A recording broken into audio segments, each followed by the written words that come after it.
Langsung sekalian Pak, diikuti oleh Bapak Wakil Ketua DPRK. Tangan lebih sedikit merapat karena semua kita ingin Maraknya penyalahgunaan dan transaksi narkoba di wilayah hukum Polresta Banda Aceh masih terjadi hingga saat ini. Sinergitas Polri bersama masyarakat untuk mewujudkan Kampung Bebas Narkoba atau KBN sangatlah penting guna menyelamatkan generasi bangsa.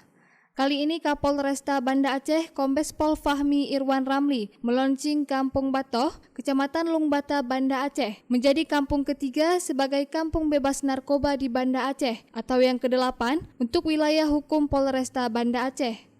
Fahmi juga menjelaskan bahwa launching Kampung Bebas Narkoba di Kampung Batoh merupakan pelaksanaan dari salah satu program Quick Win Presisi Polri yang ditindaklanjuti oleh Polda Aceh melalui telegram Kapolda Aceh kepada seluruh jajaran untuk membuat program Kampung Bebas Narkoba.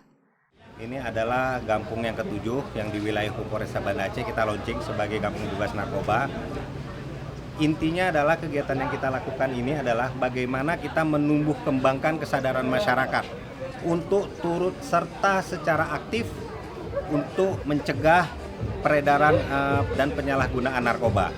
Dengan kegiatan-kegiatan yang dilakukan di desa diharapkan akan mempersempit ruang gerak dari bandar-bandar maupun mafia-mafia yang bergerak di narkoba ini. Itu kan jadi kan ada 3 satgas, yaitu satgas preemptif, yaitu melaksanakan sosialisasi kepada masyarakat, mengedukasi kepada masyarakat tentang bahaya narkoba. Kemudian preventif adalah satgas yang tugasnya untuk mencegah sebelum itu terjadi. Ya cara-caranya sebagaimana tadi saya sampaikan dengan melakukan patroli-patroli. Kemudian yang ketiga adalah represif. Ini tugasnya lebih ketika sudah ada warga di Kampung Batoh ini yang menjadi penyalahguna narkoba dan dia bukan bandar dan bukan pengedar, maka dia diarahkan untuk direhab. Kampung Batoh merupakan kampung ketiga setelah Kampung Long Raya dan Lampulo yang dilaunching sebagai kampung bebas narkoba di Banda Aceh. Dari Banda Aceh, Lala Nurmala melaporkan untuk Puja TV Aceh.